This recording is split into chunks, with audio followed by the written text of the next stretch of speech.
야고보서 말씀 주 예수 그리스도의 사람인가? 야고보서 말씀 주 예수 그리스도의 사람인가? 라는 제목을 가지고 하나님 말씀 증거하도록 하겠습니다. 앞전에 야고보서에 대해 이야기할 때 이 야고보서는 신약의 잠언이다라고 이야기하였어요. 어떤 한 가지 굵직한 교리적 주제는 없으나 여러 실천적인 내용들을 담고 있기 때문에 신약의 잠언이다라고 그렇게 불리는 것이죠. 예루살렘 교회를 책임지는 리더로서 야고보는 교회 공동체 안에 여러 다양한 문제들을 맞닥뜨렸고 그것에 대한 대안과 권면의 말씀들을 이 야고보서라는 편지를 통해서 기록하였기에 이 야고보서는 신자의 삶에 관한 다양한 주제들을 두루 살피는 일종의 실천 신학으로 그렇게 이해하면 되는 것이죠. 단점은 이 야고보서의 단점은 어떤 내용을 관통하는 어떤 큰 주제가 없기 때문에 글이 조금 산만하게 여겨지기도 하고 또 맥락을 살피기가 좀 까다로운 면이 있거든요. 그럼에도 불구하고 이 서신을 대함에 있어서 그 구조를 이해하도록 돕는 힌트가 있거든요. 그것은 바로 나의 형제들아 이렇게 시작되어지는 문장의 시작이 바로 그것이죠. 제가 늘 이야기하지만 저희 설교의 여러 목표 중 하나는 성도들이 주일 예배 시간에만 성경을 보는 것이 아니라 집에서도 스스로 성경을 볼 수 있도록 그 성경을 보는 눈을 키우는 것이거든요. 설교 시간 가운데 그것에 관한 어떤 팁들을 조금씩 쌓아감으로 말미암아서 그것이 가능할 것이다 그렇게 생각되어지는데 오늘도 이제 한 가지 팁을 이야기하자면 야고보서를 볼 때 나의 형제들아 라는 이런 어떤 문구가 시작되면 이런 문장이 시작되면 그것은 일종의 단락이 바뀌는 것이다. 주제가 바뀌는 것이다 라고 그렇게 이해하면 될 것 같아요. 앞서 말했지만 이 야고보서는 복잡하고 내용을 맥락을 잡기가 굉장히 까다로운 면이 있어요. 여러 다양한 주제들이 계속 이렇게 바뀌면서 나타나기 때문에 맥락을 잡기 좀 까다로운 면이 있는데 그런데 이제 이 나의 형제들아라는 이 문장이 그런 복잡한 가운데서도 길을 잃어버리지 않게 만드는 기준이 되어주는 것이죠. 물론 이제 이 말이 나왔다고 해서 무조건 다 주제가 바뀌고 무조건 단락이 바뀌는 것은 아닌데 대부분이 그렇고 혹 아닐 경우 중요한 말을 강조하기 위해서 쓰이거든요. 그러니까 이제 뭐 후자에 대해서는 문맥을 보면 대충 이해할 수 있거든요. 어쨌든 간에 예배 끝나고 우리가 이제 집에서 야고보서를 따로 읽을 때 저는 보통 이제 형광펜으로 줄을 그으면서 성경에 표시를 하거든요. 다채로운 형광펜을 가지고 어느 목사님은 성경에 형광펜이나 뭐 줄을 치는 거를 되게 싫어하시는 목사님이 계셔요. 왜냐면 성경이 중요한 게 어디냐 다 중요하지. 그래서 이제 그렇게 줄을 치는 거에 대해서 반대하시는 목사님이 계시는데 저는 중요해서 치는 게 아니라 저도 성경이 다 모든 글자 한 글자 한 글자 다 중요하다고 생각하거든요. 중요해서 치는 것이 아니라 어떤 그 성경의 글귀들을 어떤 구조나 이런 것들을 좀 판단하기 쉽게 보기 위해서 이렇게 치는 또 기억하려고 그렇게 치는 것들이니까 뭐 그렇게 성경에 낙서를 한다고 해서 나쁜 것은 아니라고 생각해요. 오히려 유익이 더 크지 않겠는가라는 것이 저희 생각이거든요. 아무튼 간에 내 형제들아라는 구절이 나오면 이렇게 표시를 해두면 유익할 것 같아요. 그러면 야고보서를 읽고 이해함에 있어서 조금 수월해지지 않겠는가. 오늘 2장에 와서 야고보는 내 형제들아라고 말하면서 새로운 단락을 시작하고 있는데 그렇다면 오늘은 어떠한 주제를 가지고 그가 이야기하여 주고 있는가? 그가 오늘 우리에게 메시지를 전하여 주고 있는가? 우리 2장 1절 다 같이 읽겠습니다. 시작. 내 형제들아 영광의 주 곧 우리 주 예수 그리스도에 대한 믿음을 너희가 가졌으니 사람을 차별하여 대하지 말라. 아멘. 오늘은 이제 4절까지만 분량상 이제 4절까지만 살피겠지만 오늘 2장 1절부터 이후에 살필 13절까지 관통하는 주제가 하나 있다면 그것은 바로 차별이죠. 사람에 대한 어떤 차별이죠. 차별. 1절 하반절 사람을 차별하여 대하지 말라라고 야고보는 이야기하고 있어요. 여기서의 차별은 이어진 2절과 3절에서 살펴볼 수 있듯이 외모를 통한 차별이다. 이어진 2절과 3절의 내용을 통해 살펴볼 수 있듯이 외모를 통한 차별이다. 겉으로 보여지는 외모로 말미암은 그러한 차별이 오늘날도 많이 있잖아요. 그렇죠? 우리에게 좀 그것이 익숙하죠. 외모 중심의 사회 안에서. 우리 익숙한데 오늘날뿐만 아니라 당대에도 있었다라는 것이죠. 우리 2절, 3절 볼까요? 시작.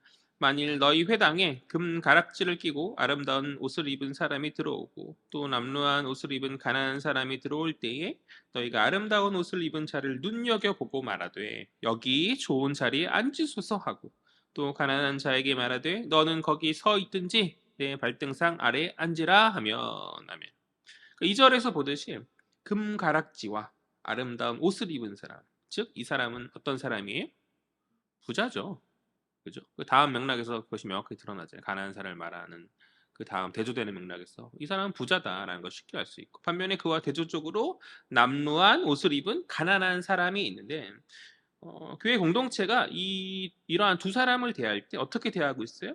아름다운 옷을 금가락 끼고 일단 손가락에 장식 있고 아름다운 옷을 입은 부자는 눈여겨본 가운데 좋은 자리를 권하는 것이죠. 형제님 오셨습니까? 하면서 반가워 환영하면서 좋은 자리에 앉히고. 그런데 반면에 가난한 자에게는 서 있든지 말든지 혹은 발등상 아래에나 앉으라라고 말하는 거죠. 발등상이 뭐죠? 의자에 앉을 때 발을 편하게 하기 위한 발받침이거든요. 그 밑에 앉으라는 것은 그를 무시하고 안중에도 두지 않겠다라는 그런 나쁜 처사 아니겠어요? 당대의 교회 공동체 정말 이랬을까 싶은 생각이 들 정도로 이것은 잘못된 모습이 분명하죠. 굉장히 차별하는 그런 모습이잖아요. 그런데 야고보가 없는 말을 지어서 굳이 자신의 서신에서 지어서 이야기하고 있을 것 같지는 않아요. 오늘날 우리가 사는 이 시대에도 정말 드라마에나 나올 것 같은, 그러니까 드라마에서나 나올 것 같은 정말 어처구니 없는 일들이 현실에서 곧잘 일어나지 않습니까? 드라마나 영화에서 나올 법한 그 일들을 우리가 뉴스에서 접할 때, 야, 참 어처구니 없다라고 생각하고 하면서. 근데 그런 일들이 심심치 않게 많이 오늘날 조국 사회 안에서 일어나더라는 것이죠. 근데 당대의 야고보 때도 그랬던 것 같아요. 심지어 그리스도의 몸된 교회로서 모인 그들 가운데에서 이것이 일어났으니 참으로 어처구니 없는 일이 아닐 수 없는 것이죠. 그러니 이제 예루살렘 교회 리더로서 야고보가 이것에 대해서 침묵할 수 없는 거죠. 자신의 펜을 들어서 이것에 대해서 지적하고 이 잘못에 대해서 말하지 않을 수 없었다. 그렇게 부한 자와 가난한 자를 구분하여 가르치면서 그렇게 부한 자와 가난한 자를 구분하면서 가르면서 차별하는 교회 공동체를 향해서 야고보는 뭐라 얘기해요? 심플한 명령. 차별하지 말라. 사람을 차별하지 말라라고 명하는 것이죠. 그런데 그러한 차별을 하지 말아야 될 이유로 야고보는 무엇을 이야기하죠? 차별을 하지 말아야 되는데 뭐 당연한 건데 그 차별하지 말아야 될 이유로서 그것에 대한 근거로서 야고보는 무엇을 이야기합니까? 야고보는 그리스도에 대한 믿음을 가졌기에 이 공동체가 우리 신앙 공동체가 그리스도에 대한 믿음을 가졌기에 사람을 차별해서 안 된다라고 이야기해요. 신자의 어떤 외적 차별 없음은 어떤 도덕이나 윤리적인 이유에 있다라고 성경은 이야기하지 않습니다. 오직 그리스도에 대한 믿음을 근거로 할 뿐인 것이죠. 그러니까 우리가 차별하지 않는 그것은 세상에 차별 없는 그것, 그러니까 세상 사람들의 차별 없음, 그러니까 우리의 차별 없음은 세상 사람의 차별 없음과는 그 근본적으로 다른 것이다. 물론 사람을 차별하지 않는다는 결과는 같을 수 있는 거죠. 가난한 사람, 연약한 사람을 무시하지 않고 공평하게 대하는 것. 그것은 우리뿐만 아니라 세상도 그렇게 할 수 있는 것이잖아요. 그런 어떤 행동의 결과는 같을 수 있을지 모르겠지만 그 동기는 완전히 다르고 그러하기 때문에 사실 우리는 세상의 그 차별 없음과는 다른 어떠한 높은 수준의 무언가를 보여주어야 함이 마땅한 것이. 적어도 우리 모습이 세상에 못 미치는 그러한 모습은 아니어야 하지 않겠습니까? 그런데 오늘날 조국 사회 안에서의 교회 공동체의 모습을 볼 때 세상보다 못할 때가 얼마나 많이 있는지 그렇잖아요. 정말 가슴 아픈 이야기이지만 교회 안에서 있는 사람이 큰 소리치고 그렇죠? 연약한 사람들은 그들의 말을 무시하고 은연중에 대놓고 하진 않죠. 오늘 이 야고보가 지적한 대로 가난한 자를 상석에 앉히고 그 부자를 상석에 앉히고 가난한 자를 발등상에는 앉아라라고 무시하고 너가 서 있든지 말든지 해라 이렇게 막 직접적으로 말하지 않지만 우리 안에서 은근히 은연중에 사람들을 무시하면서 선을 긋고 구분하고 있는 것은 아닌가. 그것이 얼마나 하나님의 마음을 아프게 하는 안타까운 모습이었어요. 또 오늘 본문 맥락이 교회 공동체 안에서의 차별의 문제를 국한하여서, 그러니까 교회 공동체 안에서의 차별의 문제를 국한하여서 다룬다고 할 때, 우리는 예수 그리스도라는 동일한 믿음을 가진 자이기 때문에 구별이 있어서는 안 된다는 거죠. 사람과 사람 사이에 지식이 많고 적음이 있을 수 있죠. 그것은 성경을 대하고 신앙을 대할 때도 마찬가지 아니겠어요? 신학 공부 좀 했다고 사역자가 교회에 나이 많으신 할머니 권사님께 함부로 할 수 있습니까? 그분들의 신앙과 그분들의 기도를 보고 하찮게 생각하고 그분들을 하대할 수 있겠냐는 것이죠. 그렇지 않잖아요. 많이 공부하고 많이 배웠음에도 불구하고 그렇게 하지 않잖아요. 오히려 그분들을 존중하고 그분들의 신앙을 존경하고 또 배우고자 할 때가 많이 있는 것이죠. 그것이 가능한 것은 우리가 서로 다름을 믿는 자들이 아니라 진리 되신 예수 그리스도라는 동일한 한 믿음을 마음에 품고 있는 자들이기 때문에 가능한 것이 아니겠는가. 그러니까 우리가 믿는 그 중심이 같으니 많이 아는 자나 적은 자나 서로가 서로에게 배울 것이 있고 또 얻을 것이 있다라는 것이죠. 그렇잖아요. 많이 배운 사역자에게는 어떤 신학의 어떤 통찰과 기품을 배울 수 있는 것이고 또 많이 배우진 못하였지만 신앙의 연수를 많이 쌓으신 그런 권사님들이나 신앙의 많은 선배님들에게는 어떤 신앙의 지혜와 삶의 모범들을 배울 수 있는 것이고 그렇게 한 믿음, 예수 그리스도는 한 믿음을 가진 우리가 서로가 서로에게 배울 것과 얻을 것이 있기에 그러니까 동일한 믿음을 가진 우리가 서로 구분하고 나누고 서로를 높이고 낮추고 하는 어떠한 누군가 높이고 누군가 낮추고 하는 어떤 차별이 있을 수 없다, 있어서는 안 된다라는 것이죠. 그렇게 이 그리스도를 향한 믿음은 전후, 좌우, 위아래 할 것 없이 교회를 하나 되게 하는 이유이자 능력이 되는 줄 믿습니다. 아멘? 흥미로운 것은 총 오늘 야고보서가 총 몇 장으로 쓰여졌죠? 총 5장으로 쓰여진 야고보서인데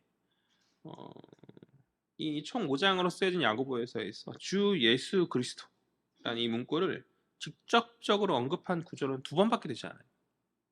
딱 2번 쓰이거든요. 첫 번째는 이제 자신을 주 예수 그리스도의 종이다라고 소개했던 1장 1절에서 한 번, 그리고 오늘 본문이 2장 1절에서 이렇게 한 번 해서 총 2번 이렇게 주 예수 그리스도라는 문구가 이제 언급되어지고 있죠. 제가 늘 이야기하지만 성경에서의 반복은 강조예요.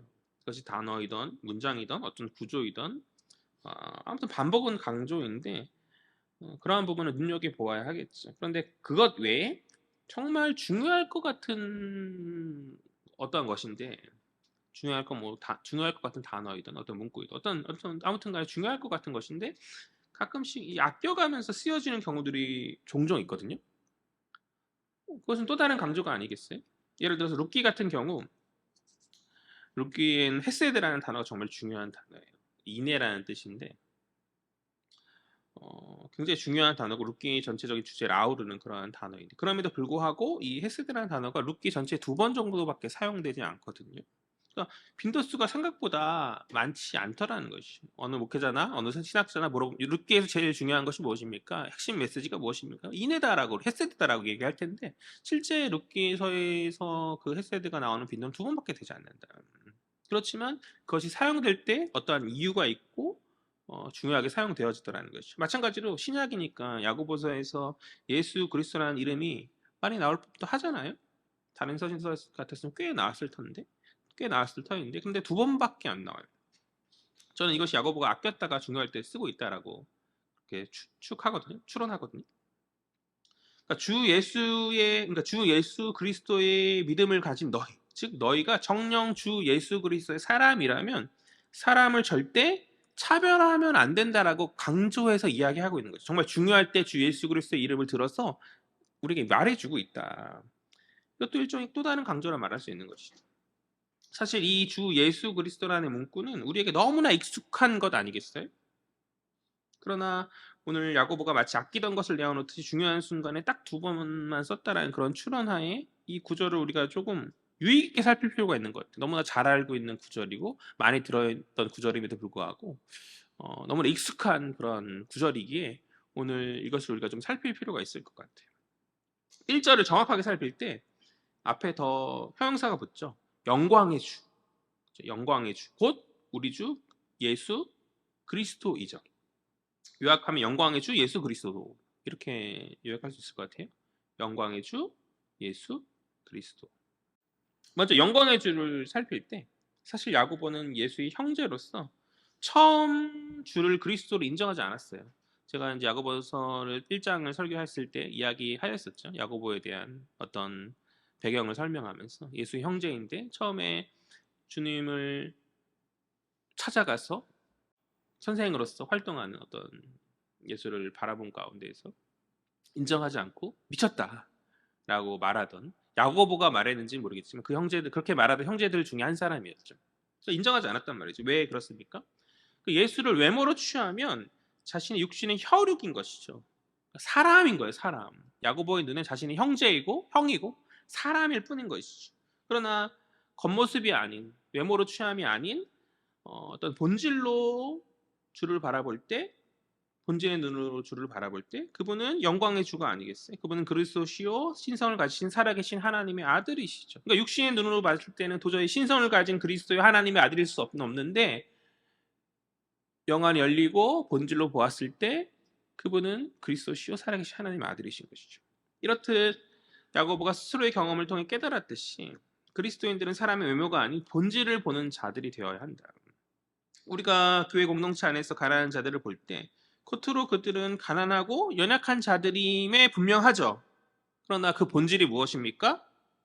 마치 그리스도가 볼품없는 육신을 입은 사람이나 그 본질이 영광의 주님이 있으시 그들은 그리스도로 말미암은 하나님 영광의 자녀들이요 하나님의 형상 아니겠어요? 우리가 이것을 깨닫고 이것을 인정하지 않는다면 볼품없는 육체를 입으신 그분을 인정하지 못하는 어리석음과 다를 바 없는 것이죠.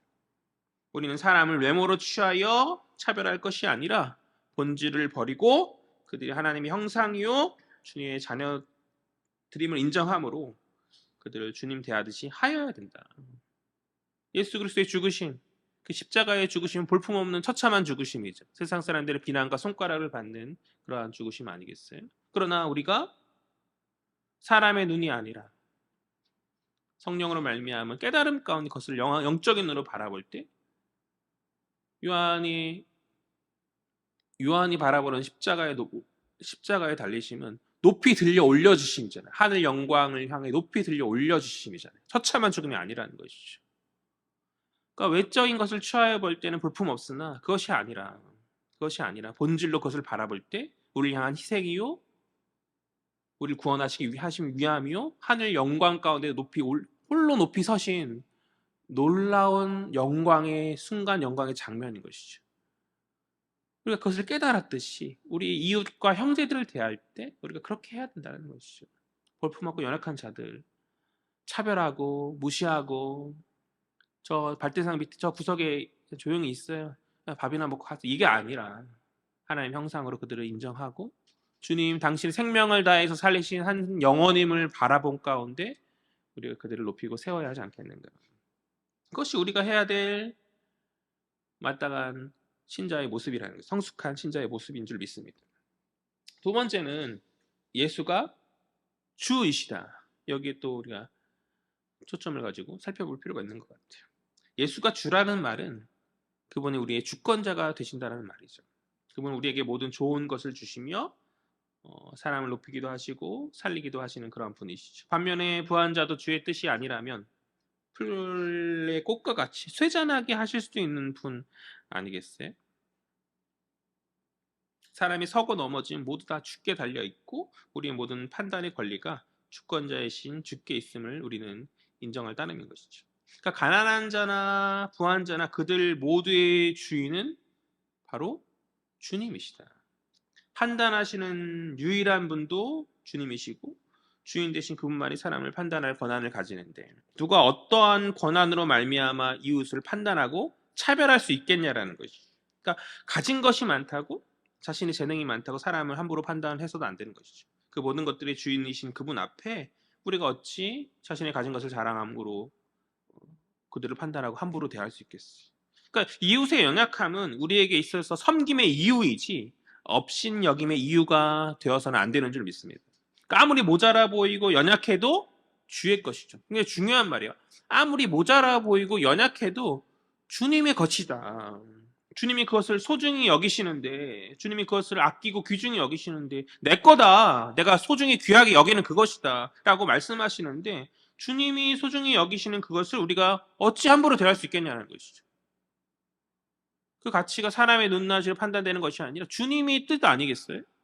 주님이 내가 소중하고 귀하다. 이거 내가 아끼는 거니까 함부로 하지 마. 라고 말하는 그것을 어찌 우리가 함부로 대하고 홀대할 수 있겠냐는 것이죠.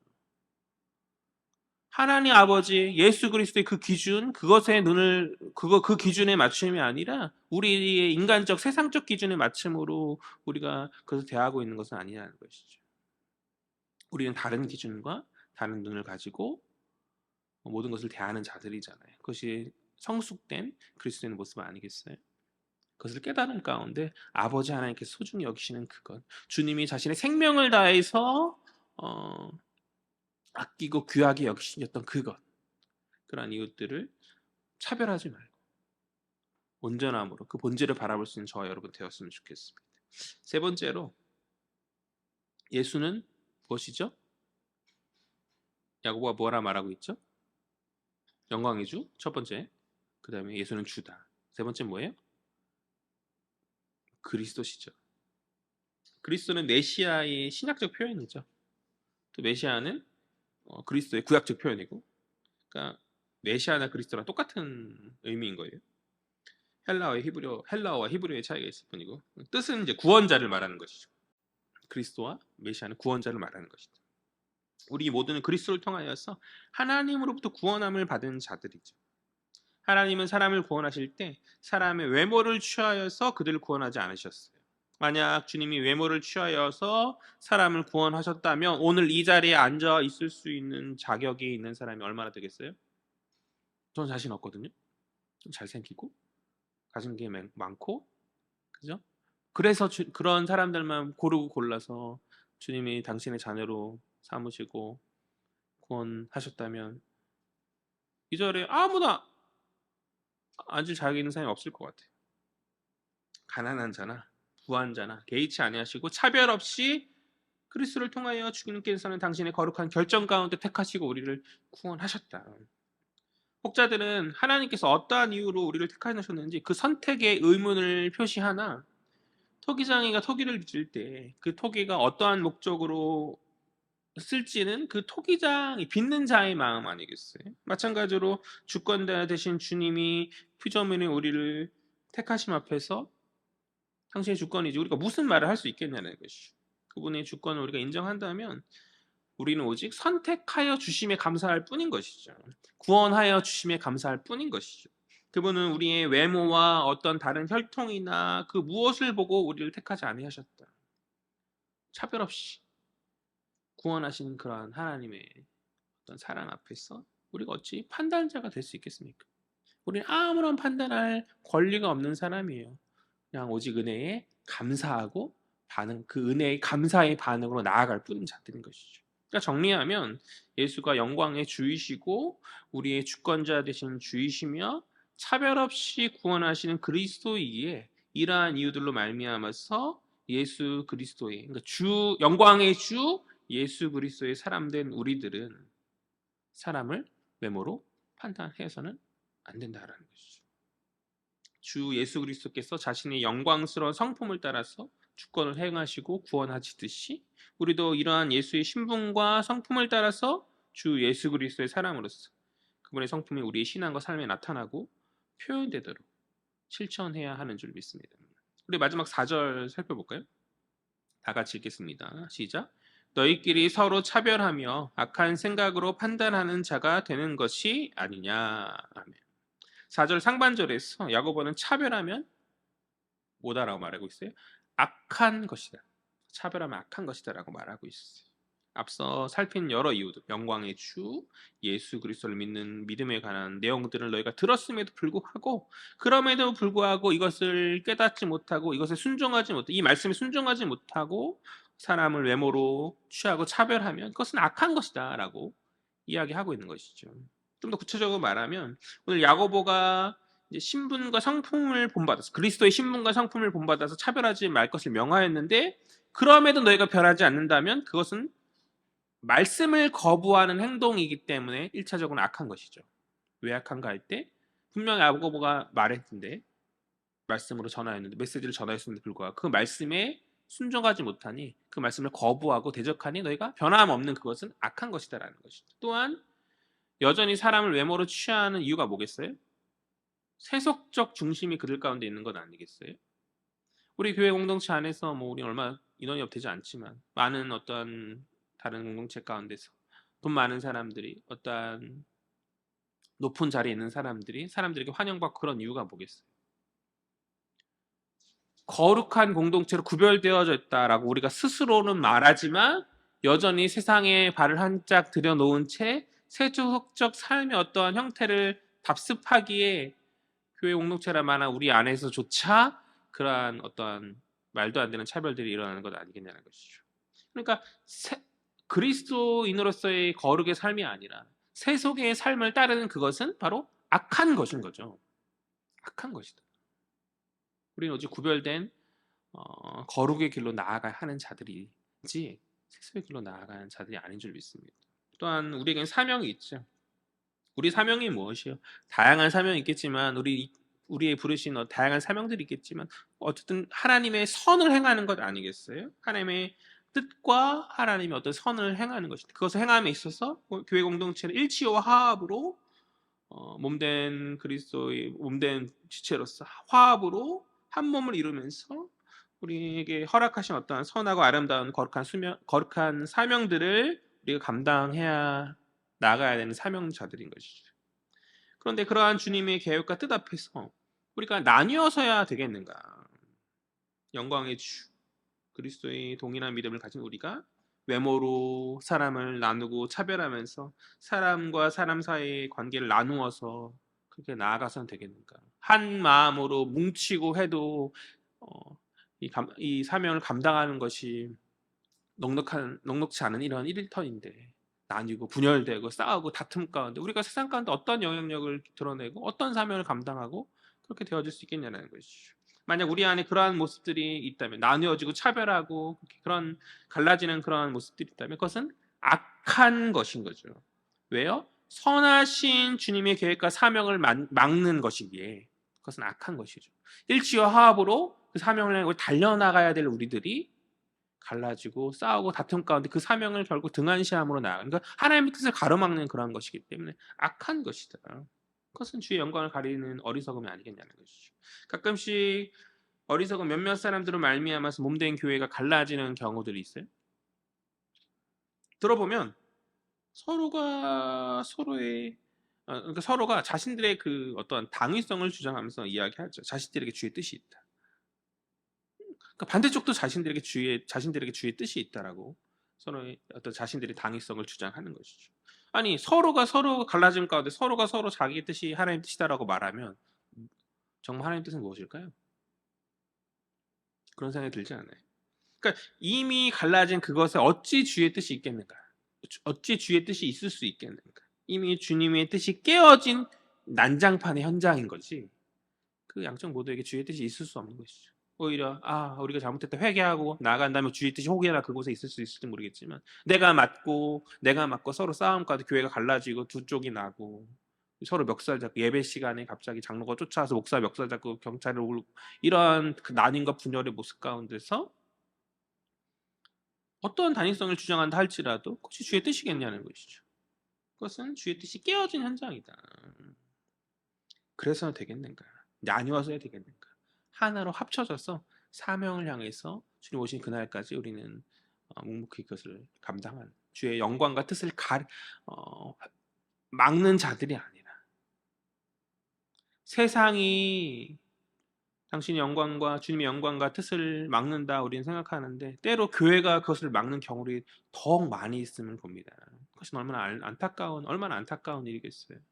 우리가 그러한 악한 자리에 있지 않도록 겸손히 스스로를 다잡고 그런 교회 되지 않도록 우리가 기도하면서 나아가야 하지 않겠는가라는 생각이 들어요. 4절 하반절을 보죠. 4절 하반절을 보면 우리는 야고보 말했듯이 우리는 판단자가 되어서는 안 된다. 앞서 말했던 것처럼 판단하는 그 주권은 오직 주권자이신 주님께만 있는 것이기 때문에 만약 우리가 사람을 외모로만 판단하면 그것은 주권자 되신 예수의 권위를 무시하는 자가 되는 것이죠. 그것은 그분의 자리를 차지하는 그 판단자가 되는 그 자리, 그 예수의 그 자리를 차지하는 자가 되는 것이기 때문에 그것은 반역이고 배반인 것이죠. 영광의 주, 곧 예수 그리스도를 믿는 신자는 그러한 악한 길에서 떠나야 하는 줄 믿습니다. 말씀을 정리하죠. 오늘 메시지는 일관돼요. 보시죠. 사람을 외모로 취하거나 판단해서는 안 된다. 우리는 사람을 외모로 취하거나 판단해서는 안 된다. 첫 번째, 그 동기가 무엇입니까? 그 동기는 도덕적이고 윤리적인 것은 어떠한 것에 있는 것이 아니라 그리스도에 대한 믿음이다. 그 믿음으로 말미암은 행동이 우리를 세상과 구별되게 만드는 것이죠. 두 번째로, 우리는 공동체 안에서 한 믿음을 가진 자들이다. 그 예수 그리스도를 향한 믿음이 바로 교회를 하나로 만드는 능력인 줄 믿습니다. 세 번째, 주님의 영광의 주이심을 우리가 본질로 보듯이 우리가 본질의 눈으로 하나님의 자녀요 그분 형상인 이웃을 바로 보아야 한다. 바로 보아야 된다. 우리가 본질의 눈으로 영광의 주이신 주님을 보듯이 우리가 이웃을 바라볼 때 본질의 눈으로 그들이 아무리 부족하고 연약하고 한다 할지라도 그것이 아니라 하나님 형상됨을 발견하고 바라볼 수 있는 그런 영안이 눌려진 자녀들이 되었으면 좋겠어요. 네 번째, 주님이 우리의 주권자 되신 주인임을 깨달음 가운데 모든 것이 그분의 것임을 인정하며 그러니까 그분이 소중히 여기시는 그것을 우리가 함부로 대해서는 안 되는 것이죠. 사람의 눈으로 보았을 때 볼품없으나 그러나 주님은 그것을 가치 있고 귀하다 하시기에 그 주님이 아끼시는 그것을 우리가 소중히 대하면서 그죠? 섬길 수 있는 인내의 공동체가 되었으면 좋겠어요. 다섯 번째, 그리스도의 신 주님이 우리를 차별 없이 구원하셨듯이 주님 우리를 그렇게 판단하지 않으셨는데 우리가 어찌 이웃을 함부로 판단할 수 있겠어요? 아무 조건 없이 은혜로 주님께서 우리를 용납하셨는데 우리는 어찌 이런저런 이유들을 갖다 대면서 사람을 판단하고 내가 용납할지 말아야 될지 판단하면서 이야기합니까? 우리 역시 아무 이유 없이 아무런 어떤 조건 없이 차별함 없이 그를 품으며 섬기며 판단하지 않는 자녀들이 되어야 하는 것이죠. 우리 스스로 나누고 차별함은 악이다. 주리의 자리를 차지하는 반역인 것이죠. 우리는 판단하는 자리, 악한 자리에서 떠나서 연약한 이웃들을 섬기며 그들의 약점을 감싸주고 채워주며 그리스도의 하나의 몸된 지체를 이 교회 공동체 가운데 지체 되어짐을 이 교회 공동체 가운데 완성해 나가야 하는 줄 믿습니다.